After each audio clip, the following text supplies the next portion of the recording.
भारत के सभी राज्यों की खबर SNS न्यूज चैनल पर, खबर जो आपको रखे सबसे आगे।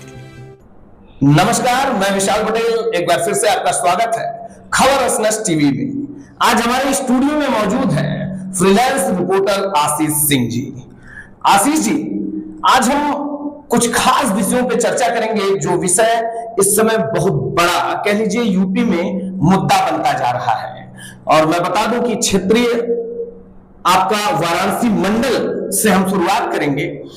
वाराणसी में विगत कुछ महीनों से आपने देखा होगा कि हत्याओं का सिलसिला, या तो कह लीजिए अधमरा करके छोड़ देना, ऐसे घटनाएं जो है ज्यादातर होती जा रही है। एक नया मामला चल रहा है, राजभर समाज से एक राजभर को इतना पीट दिया जाता है कि उसमें 4-5 लोग अभी भी गंभीर रूप से हॉस्पिटल में भर्ती हैं, कह लीजिए अधमरा करके उनको छोड़ दिया गया।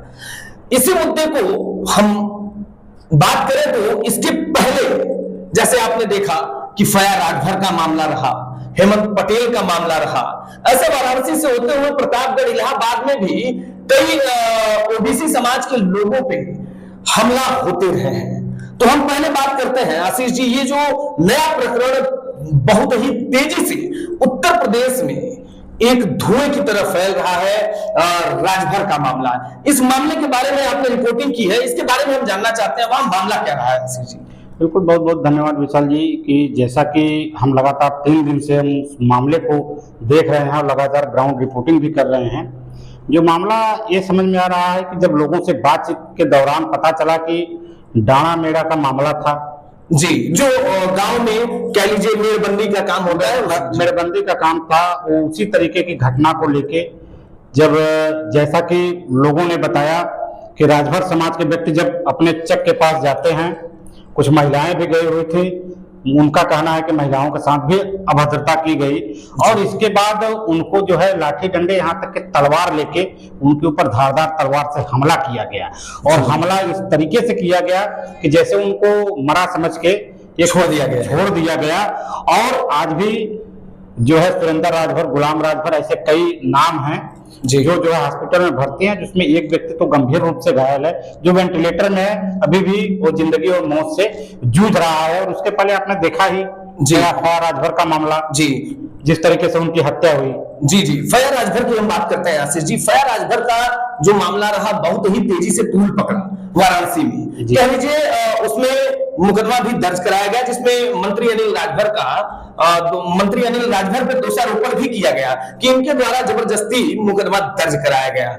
लेकिन वहां पे मोहित सिंह की गिरफ्तारी होती है और आपने देखा कि लगभग हफ्ते भर नहीं बीता और सीधे उनको जेल से रिहा कर दिया गया। विशाल जी, मैं आपसे यह कहना चाहूंगा कि लगभग हम 2017 से रिपोर्टिंग कर रहे हैं जी, और हमारे नॉलेज में पहली बार ऐसा मामला आया कि मुख्य अभियुक्त का चार्जशीट में नाम हो और उस चार्जशीट में से एक हफ्ते के 4 से 5 दिन में वह व्यक्ति छूट जाता है।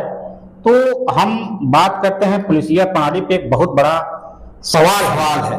और यह देखा जाए तो हमें लगता है इस तरीके का मामला पूर्वांचल में, हमें जहां तक जानकारी है, जो मेरे पास 8 साल का अनुभव है, इस 8 साल के अनुभव में मैंने पहली बार ऐसी घटना को देखा कि मुख्य अभियुक्त चार्जशीट से गायब हो जाता है। ये वाराणसी पुलिस जी और प्रधानमंत्री मोदी का संसदीय क्षेत्र और सेवापुरी विधानसभा का मामला है। जी आशीष जी, इसी पे मैं एक बात बता दूं आपको, एक ऐसा ही मामला रहा हेमंत पटेल का जी, जिसपे कह लीजिए पूरे उत्तर प्रदेश के ओबीसी समाज के लोग, या कह लीजिए कई संगठनों ने, कई मंत्रियों ने, कई विधायकों ने इस मामले को पूरी तरीके से उजागर किया। लेकिन आज भी उसमें क्या आपको लगता है कि कोई कार्रवाई, जिस तरीके की कार्रवाई परिवार वाले चाहते थे या परिजन उनके चाहते थे, उस तरीके की कोई कार्रवाई हो पाई है? नहीं, बिल्कुल देखा जाए तो उस मामले में भी मैंने लगातार जो है पीड़ित परिवार के घर से लेके वाराणसी और जिला मुख्यालय तक, पुलिस कमिश्नरेट तक, और यहाँ तक कि मैं जहाँ पोस्टमार्टम हुआ वहाँ पे भी मैं गया। लगातार 5 दिन उस मामले पे मैंने ग्राउंड रिपोर्टिंग की और यहाँ तक कि बड़े बड़े नेता भी आए, जिसमें समाजवादी पार्टी, अपना दल यश, यहाँ तक पल्लवी पटेल ने भी आए जी जी पल्लवी पटेल भी आई, मामले को काफी जो है उन्होंने तूल पकड़ाया और मामला काफी बड़ा रहा। उसमें दबाव को देखते हुए प्रशासन ने एसआईटी की टीम गठित की जी। एसआईटी की टीम को गठन हुए आज 1 महीने के ऊपर हो गया और आज तक कोई रिपोर्ट और कहीं उस मामले में कोई कहीं चर्चा परिचर्चा कहीं कुछ भी नहीं समझ में आ रहा है। तो ऐसा लग रहा है कि जो एसआईटी टीम तो गठित हो जाती है अधिकारियों, नेताओं और बड़े बड़े खासकर देखा जाए तो पॉलिटिकल पार्टी के दबाव में, जी जी, लेकिन उसका जो परिणाम कहीं निकल के आना चाहिए वो परिणाम निकल के नहीं आता। आशीष जी, हम नए मुद्दे की बात कर रहे हैं जिसपे आज अरविंद राजभर भी पहुंच चुके हैं पीड़ित के घर। आपको क्या लगता है कि क्या आज इस राजभर के साथ न्याय होगा? देखिए, बिल्कुल। अभी तो कल हम वाराणसी में थे, वरुणापुर शास्त्री घाट के पास, जहाँ पे लोग लगातार तीसरा दिन है जो लोग धरना प्रदर्शन कर रहे हैं। वहां पे भी देखा हमने राजभर समाज के काफी संख्या में महिलाएं, युवा और बहुत सारे लोग जो है वहां पे 200 की 300 की संख्या में लोग धरना प्रदर्शन कर रहे हैं। वहीं पे देखा हमने एक जो है समाजवादी पार्टी का प्रतिनिधिमंडल भी पहुंचा, जहां पे अंबेडकर नगर से चल के आए हुए जो है रामाचल राजभर और आजमगढ़ के दीदारगंज के विधायक कमलाकांत राजभर वहां पे पहुंचे और पीड़ित परिवार के साथ हुए धरने में शामिल हुए। तो उनसे बातचीत के दौरान उन्होंने जो आरोप लगाया वो सीधे खुली तौर पे जो है मुख्यमंत्री योगी आदित्यनाथ पे उनका आरोप था कि उनके ही सजाती लोगों के द्वारा जितने भी उत्तर प्रदेश में घटनाएं हो रही हैं, लगातार उनके ही जाति विशेष के द्वारा इस तरह की घटनाओं को अंजाम दिया जा रहा है। तो कहीं न कहीं उनके जो कहने का आरोप था कि कहीं न कहीं वो खुले संरक्षण में है, जिसके वजह से यह बड़ी घटनाओं को अंजाम दे रहे हैं। अगर वही उठा के देखा जाए, आरोप सीधे था उनका कि अगर 1 महीने पहले राजभर कांड हुआ था, अगर उस मामले को में कार्रवाई अगर हो गई होती तो ये जो है कांड दोबारा एक छितौना में जो हुआ चौबेपुर थाना अंतर्गत, ये मामला जो है नहीं हो पाता। कहीं न कहीं डर और भय व्याप्त रहता। मतलब ये विधायक जी का कहना था, ये सीधे आरोप था उनका। जी आशीष जी, मैं आपसे जानना चाहता हूं, लगभग तीनों जगहों पे आपने फील्ड रिपोर्टिंग की, ग्राउंड रिपोर्टिंग की, वहां पे कई बार जाकर रिपोर्टिंग की। तीनों मामले में जो विधायक ने बयान दिया, ऐसे ही सजातियों के मामले ही रहे हैं तीनों मामलों में, कि जहां भी तीनों घटनाओं में कहीं ना कहीं पूरी जो ये लॉबी है संलिप्त रही है, लोगों का कहना है। बिल्कुल, देखा जाए तो ओबीसी बनाम सवर्ण जी, इस तरीके का जो है जो घटनाएं वाराणसी में जो हुई, ये तीनों उसी प्रकार से हुई। देखिए, आज कल फिर ये धरना प्रदर्शन हुआ, प्रतिनिधिमंडल आया, दबाव बना शासन प्रशासन के ऊपर। वहां से फिर वही कहानी हुई कि दरोगा को लाइन हाजिर कर दिया जाता है, या सच्चों को। ऐसा ही मामला हेमंत पटेल में रहा कि इंस्पेक्टर को लाइन हाजिर कर दिया जाता है, बाद में एसआईटी टीम गठित होती है और मुकदमा दर्ज कर दिया जाता है, उसमें एक व्यक्ति जेल जाता है। ऐसा ही चलता रहा है। बिल्कुल वही प्रक्रिया यहाँ भी चल रही है। दबाव बनने के बाद फिर उनको लाइन हाजिर कर दिया गया, वहां से फिर बदल किया गया, किसी दूसरे थाना अध्यक्ष को बैठा दिया गया। एक प्रशासन जो है अपनी एक कागजी कोरम पूरा कर रहा है। और दिलचस्प बात यह है कि जो भी मामले आए, अभी किसी भी मामले में न्याय नहीं मिल पाया। जो सबसे बड़ा, एक तरफ उत्तर प्रदेश सरकार के मुखिया योगी आदित्यनाथ का कहना है कि हमारी सरकार में जो है 0 टॉलरेंस की नीति चल रही है, अपराधी को बख्शा नहीं जाएगा। जी, योगी जी ने साफ कहा है। लेकिन यही देखा जाए तो 45 दिन के अंदर इतनी बड़ी घटनाएं होती जा रही हैं, 0 टॉलरेंस की नीति तो कहाँ लागू है? कहीं जमीन पे हमको दिखाई नहीं पड़ रही। जी, आपका सीधे कहना है कि कहीं ना कहीं ये आम जनता कह रही है कि जिस तरीके से योगी जी ने वादा किया था आम जनता से और पिछड़े समाज के लोगों से कि किसी पे किसी प्रकार का अत्याचार नहीं होगा, सबको बराबर रूप से देखा जाएगा, लेकिन इस तरीके का कहीं भी आपको फील्ड रिपोर्टिंग, ग्राउंड रिपोर्टिंग में दिखा नहीं। जी आशीष जी, हम एक नए विषय पे बात करना चाहेंगे आपसे। जिस तरीके से आपने बताया कि 8 सालों से आप रिपोर्टिंग क्षेत्र में हैं, लगभग 8 सालों से जो इस 2025 को ले लीजिए, ओबीसी समाज पे जिस तरीके से खतरा मंडराया है, क्या कभी इसके पहले मंडराया था? नहीं, क्योंकि इस समय देखिए जो घटनाएं कहीं न कहीं, अभी देखिए बलिया में घटना हुई, एक राजभर के लड़के की जो है हत्या कर दी जाती है। इलाहाबाद में फिर से एक पटेल की हत्या कर दी जाती है। आपको नहीं लगता है कि पटेल और राजभर को ही टारगेट कर लिया गया है? देखा जाए तो अभी प्रतापगढ़ में भी चल रहा था मामला जी, प्रतापगढ़ में भी मामला चल रहा है। एक जो है पाल के साथ जो है बेटी थी, उसके साथ घटना हो गई जी। तो कहीं न कहीं देखा जाए तो जो है ओबीसी समाज इस समय काफी इससे डरा हुआ है और जो है यह जो सरकार का जो रवैया चल रहा है उससे कहीं न कहीं जो है जो चर्चा का विषय चल रहा है आम जनमानस में, वो कहीं न कहीं जैसे लोग अब करते नजर आ रहे हैं, लोगों के अंदर यह डर पैदा हो गया है कि कहीं न कहीं हम लोग ठगे जा रहे हैं। हम तो सरकार के देते हैं कि भाई सरकार हम वोट दे रहे हैं, सरकार हमारी सुरक्षा करेगी, हमारी सुनवाई होगी, हम सरकार में सहज महसूस करेंगे।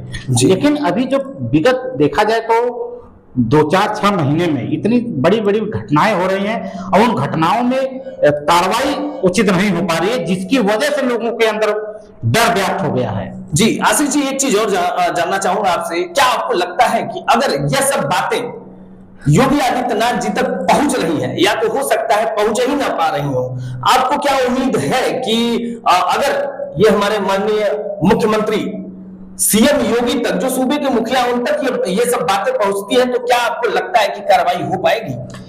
देखिए कहीं ना कहीं से, चूंकि मीडिया के माध्यम से और सोशल मीडिया के माध्यम से, तो कहीं ना कहीं से तो बड़ा मामला है, जानकारी तो हो रही होगी, लेकिन जानकारी के बाद उस पर एक्शन कितना होता है? कहीं ऐसा तो नहीं आशीष जी, मैं आपसे जानना चाहूंगा कि कहीं ऐसा तो नहीं कि सूबे के मुखिया योगी आदित्यनाथ की बातों का कोई असर ही नहीं है अधिकारियों पर? यह भी हो सकता है कि भाई वहां से जो है आदेशित हो रहा हो, डीजीपी के यहाँ से यहाँ पे पुलिस कमिश्नरेट के यहाँ आ रहा हो, जो भी यहाँ के सीपी हैं, तो उस मामले को, चूंकि जो मुख्य कार्य होता है वो एसपी और सीपी का होता है उस सर्किल के जी, तो उस मामले को अगर गंभीरता से ले और उस पर न्याय उचित कार्रवाई करें तो जाहिर सी बात है मामला यही से ही सॉल्व आउट हो जाए। कहीं आपको डीजीपी और कहीं जैसे अरविंद राजभर ने देखा, हमने सोशल मीडिया के माध्यम से उन्होंने इस मामले को लेकर डीजीपी को जो है ज्ञापन दे रहे थे। जी, तो कहीं ना कहीं अगर वाराणसी पुलिस अगर इस मामले में कार्रवाई करती नजर आती तो लोगों को क्या जरूरत है डीजीपी के पास जाने की, और ये बात सीएम तक क्यों पहुंचे?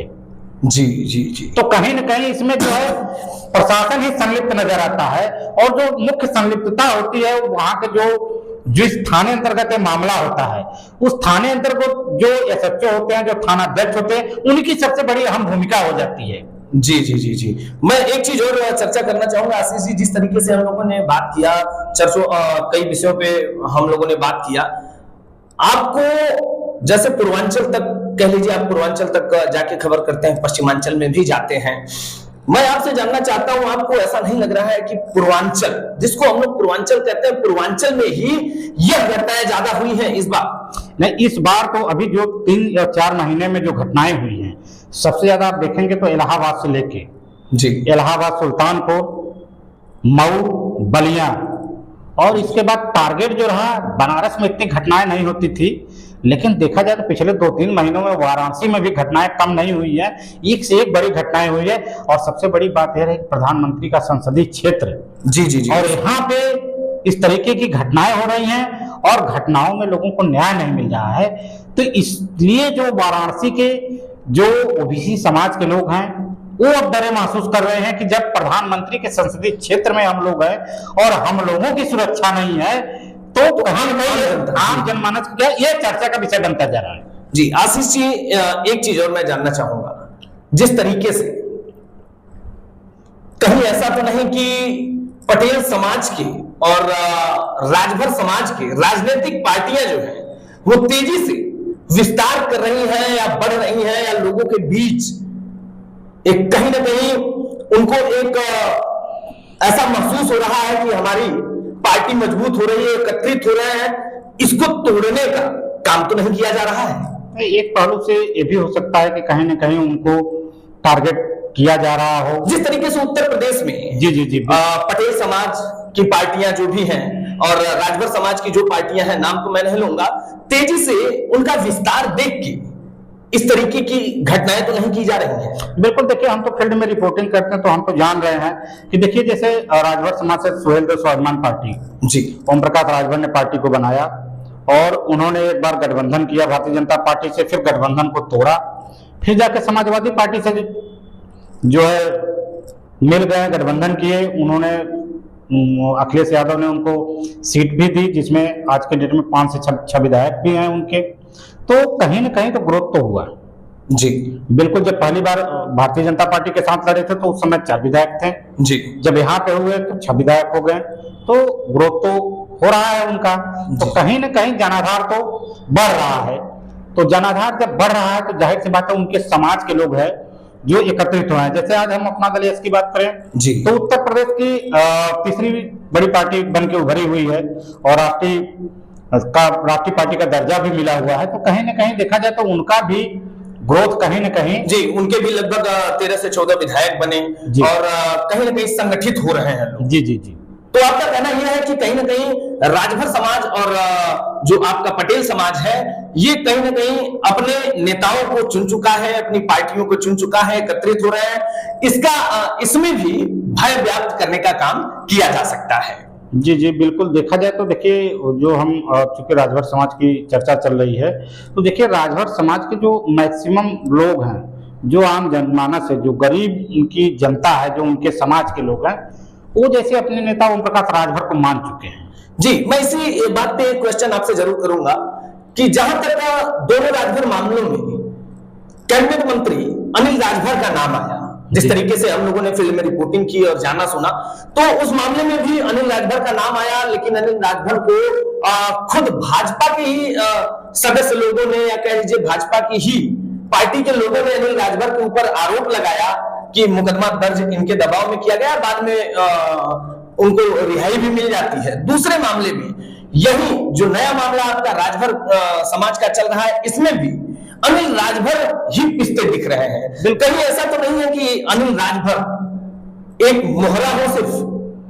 नहीं, बिल्कुल कहीं कहीं आपकी बात में सच्चाई हो सकती है, लेकिन देखा जाए तो अभी देखिए कांडी सेना के लोग आए हुए थे जी, उन्होंने एक नारा दिया, चौबेपुर थाने के अंदर पुलिस मुख्य दर्शक बन के खड़ी रही जी, और उसी चौबेपुर थाने के अंतर्गत नारा दिया जाता है, मोदी योगी से बैर नहीं और अनिल राजभर तेरी खैर नहीं।